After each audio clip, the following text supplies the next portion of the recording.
Olá! Hoje quero conversar com você no nosso encontro com Jesus acerca do texto do Evangelho de João, no capítulo 12. Diz assim a palavra do Senhor. 6 dias antes da Páscoa, Jesus foi para Betânia, onde estava Lázaro, a quem ele tinha ressuscitado dentre os mortos. Prepararam-lhe ali uma ceia. Marta servia e Lázaro era um dos que estavam à mesa com Jesus. Então Maria, pegando um frasco de perfume de nardo puro, muito precioso, ungiu os pés de Jesus e os enxugou com os seus cabelos. E toda a casa se encheu com o cheiro do perfume. Mas Judas Iscariotes, um dos seus discípulos, aquele que estava para trair Jesus, disse: por que este perfume não foi vendido por 300 denários e o valor não foi dado aos pobres? Ele disse isso não porque se preocupava com os pobres, mas porque era ladrão, e tendo a bolsa do dinheiro, tirava o que era colocado nela. Mas Jesus disse: deixa, que ela guarde isso para o dia do meu sepultamento, porque os pobres estão sempre com vocês, mas a mim vocês nem sempre terão. Hoje nós vamos conversar um pouco sobre essa mulher que ungiu os pés de Jesus. Esse fato, esse evento, ele foi narrado pelos 4 evangelistas, tanto os 3 sinóticos, Mateus, Marcos e Lucas, como pelo Evangelho de João. Os 4 evangelhos têm semelhanças e diferenças na forma como eles contaram esse evento. Cada um deles foi escrito numa época diferente e todos eles foram escritos décadas depois do ministério de Jesus ter ocorrido na terra.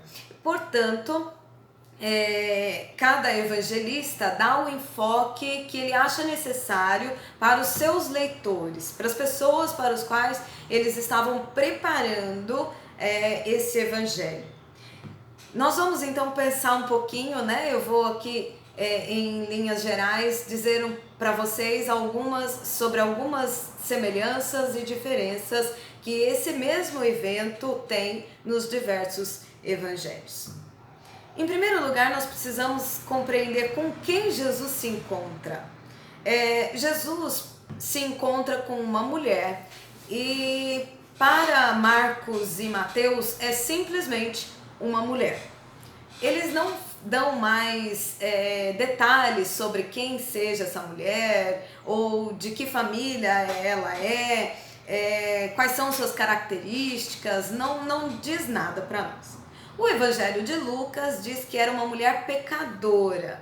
Ele não reserva um nome, mas ele diz que ela é pecadora. Bom, se nós pensarmos bem, todos nós somos pecadores e pecadoras. Portanto, ele fala de uma característica também muito genérica. Já o evangelista João especifica muito bem quem é essa mulher, de que família ela e por que ela está ali. Então, o evangelista João coloca esse evento logo após a ressurreição de Lázaro. E ele identifica essa mulher como sendo Maria, a irmã de Marta e de Lázaro. Isso não está aqui no Evangelho de João no capítulo 12, está no anterior, no capítulo 11. Quando ele fala sobre a morte e ressurreição de Lázaro, ele inicia a história da ressurreição de Lázaro dizendo que Jesus recebeu um recado de 2 mulheres, que eram Marta e Maria, e ele, quando ele fala de Maria, ele fala: e esta é aquela que ungiu os pés de Jesus e secou com os seus cabelos.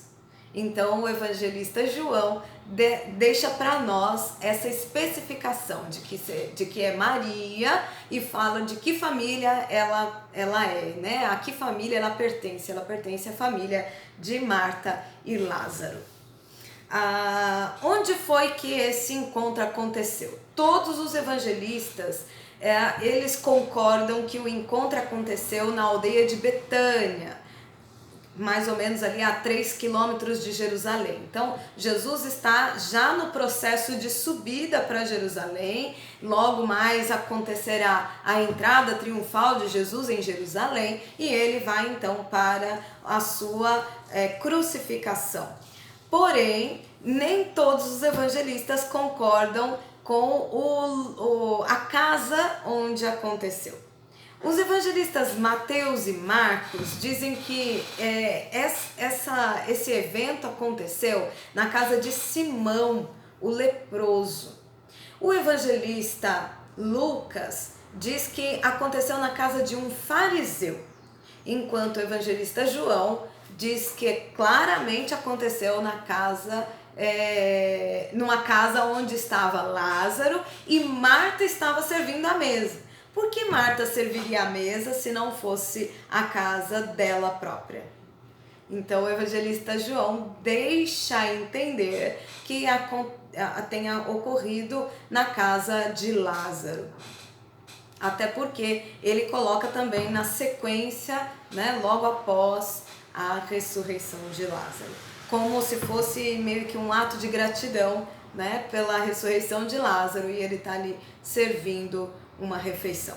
Todos os evangelistas também concordam que o ocorrido se deu durante uma refeição. Todos eles dizem que Jesus estava assentado à mesa e ali havia muita gente. Então, essa também é uma semelhança entre os 4 evangelistas.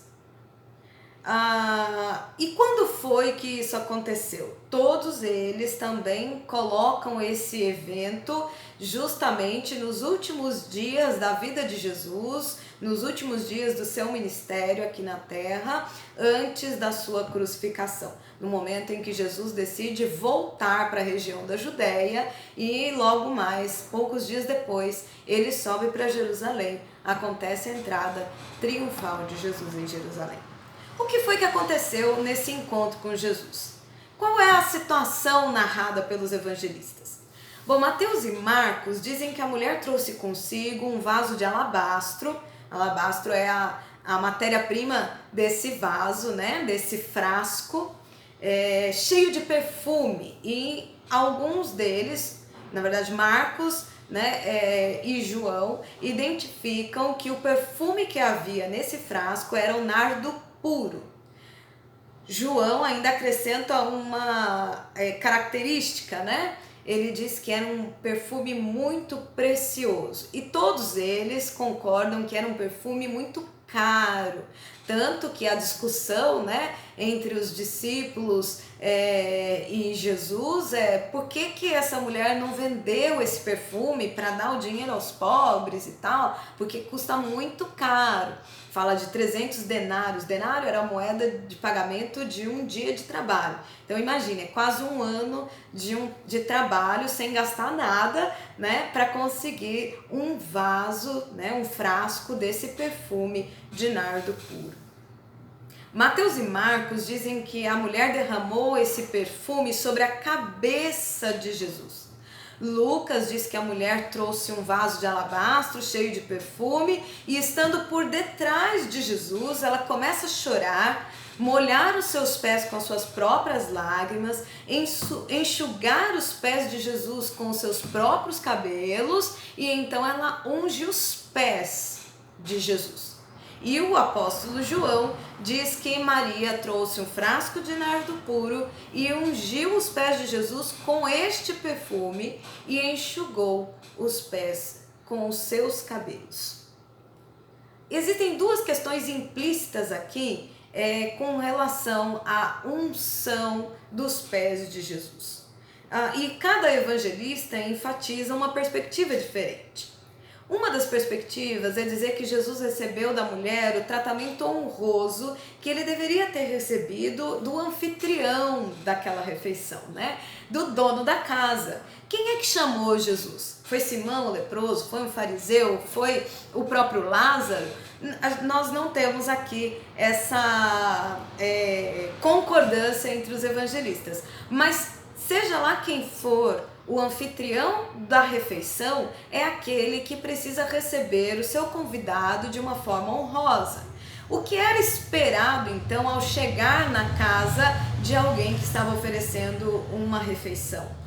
Era esperado que a pessoa lhe desse água para lavar os pés e lavar as mãos, primeiro em sinal de limpeza, propriamente dito, de higiene, mas também de uma pureza ritual. Afinal de contas, a refeição é algo criado por Deus. Foi Deus quem lhe permitiu ter o alimento na mesa, a provisão do dia a dia. Então esperava-se que houvesse todo um ritual de purificação para chegar até a mesa. Jesus diz no texto de Lucas que ele não recebeu esse tratamento do anfitrião da festa. Também era esperado que o anfitrião desse um pouco de perfume para a pessoa ao chegar na sua casa. Que perfume que é esse, né? É um pouquinho mesmo só de perfume, em sinal de honra, em sinal de um tratamento adequado. Afinal de contas, as pessoas estão ali numa região muito árida, muito quente, e o perfume refrescava e dava também aquela sensação de limpeza, de higiene, né, para as pessoas que estariam à mesa. Lembrando que os pés essa mesa é diferente, não é a mesa como a gente conhece, com 4 pezinhos, né, que fica alta na nossa perspectiva moderna. É uma mesa que fica muito próxima do chão e as pessoas se reclinam, né, sobre essa mesa, e os pés que ficam encolhidos aqui ficam muito próximos da mesa, ficam muito próximos de toda a refeição. Portanto, os pés precisavam também ser lavados, precisavam também ser tratados antes de chegar no ambiente da refeição. Jesus questiona, né? Quando ele é questionado, Jesus responde que o anfitrião da casa não lhe deu esse tratamento. Era esperado também o ósculo. Mateus, Marcos e João não falam disso, mas Lucas diz: olha, você sequer me deu o ósculo santo, um beijo de cumprimento, de respeito, de reverência, mas essa mulher está beijando os meus pés desde que eu cheguei aqui. Então Jesus responde dessa forma àqueles que estão lhe questionando acerca da atitude da mulher. Mas tem uma outra perspectiva que é muito especial e que todos os evangelistas deixam um indicativo para a gente. A mulher estava ungindo os pés de Jesus. E Jesus fala sobre isso, que a mulher estava ungindo ele, preparando-o para o seu sepultamento. Que história que é essa, né? Jesus, o Senhor morreu, calma, pera lá. Jesus já está, por meio daquele ato, identificando naquele ato daquela mulher um ato profético.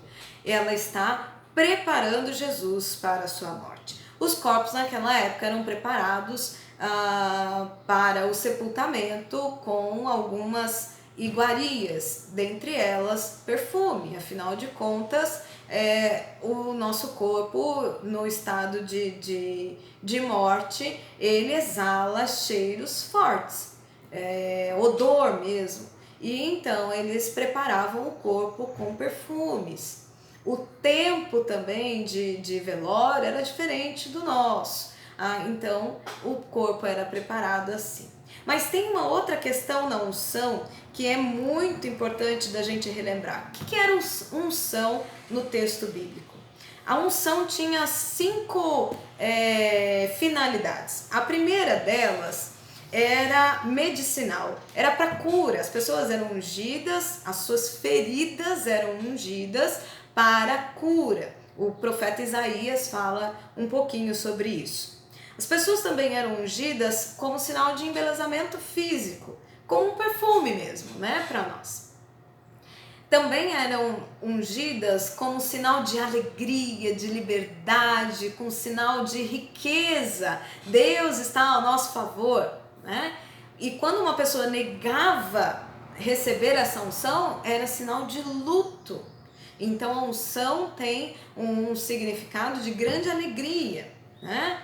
Nos ungiu com cantos de livramento, né? O profeta fala. Também era usado como um ato de bondade para com os prisioneiros de guerra no momento da sua libertação. As pessoas que eram libertadas, então, eram ungidas antes de serem libertas.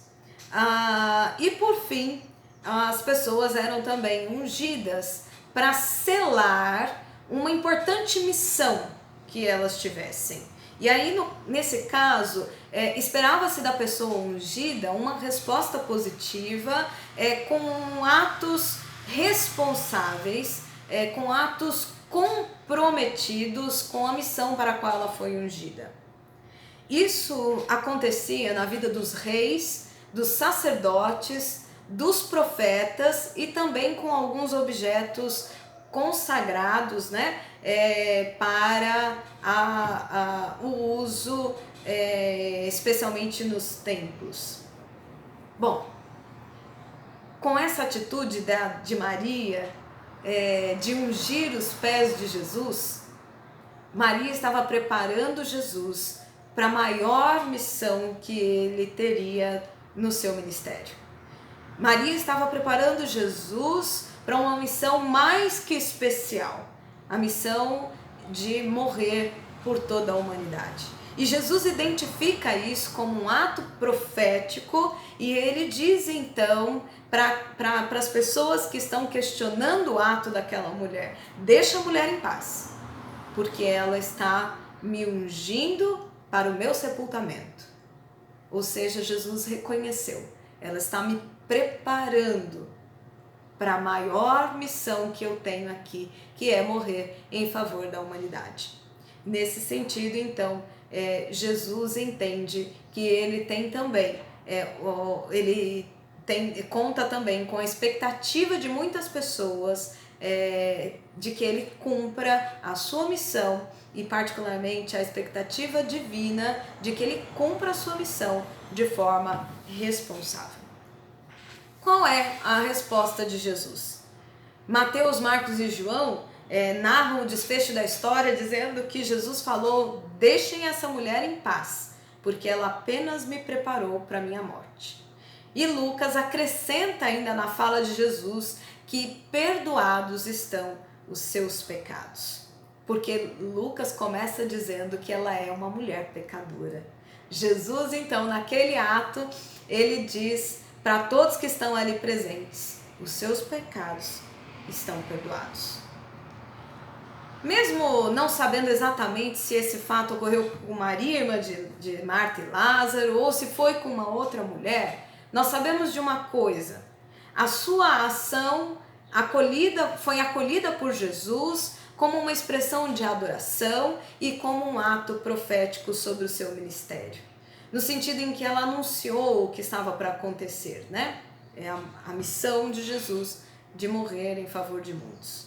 Esse encontro de Maria com Jesus foi completamente atípico, porque jamais uma mulher tocaria num homem que não fosse o seu marido, ou o seu pai, ou o seu filho, muito menos em público. Mesmo sendo marido, pai ou filho, jamais uma mulher tocaria no homem em público. E essa mulher, então, que teve um ato que foi assim completamente escandaloso para sua época, completamente escandaloso para quem estava ali acompanhando aquela refeição, um ato praticamente inconcebível para eles, mas ali, diante de todos naquela refeição, essa mulher teve um encontro especial e único com Jesus, a ponto dos seus pecados serem perdoados, a ponto dele reconhecer que ela foi usada por Deus para anunciar um ato profético, para anunciar que ele morreria em favor da humanidade. no encontro com Jesus, Maria pôde honrar a Jesus e recebeu dele o maior de todos os galardões que nós podemos receber, né? A defesa do justo juiz, a defesa, a justificação dos nossos pecados. Eu pergunto para você, você está precisando desse encontro com Jesus? Você já honrou Jesus com as suas atitudes hoje? Se sente perdoado por Ele? Jesus quer te dar mais uma chance e Ele está disposto, de braços abertos na cruz, para te salvar e perdoar os seus pecados. Eu desejo a você um ótimo encontro com Jesus.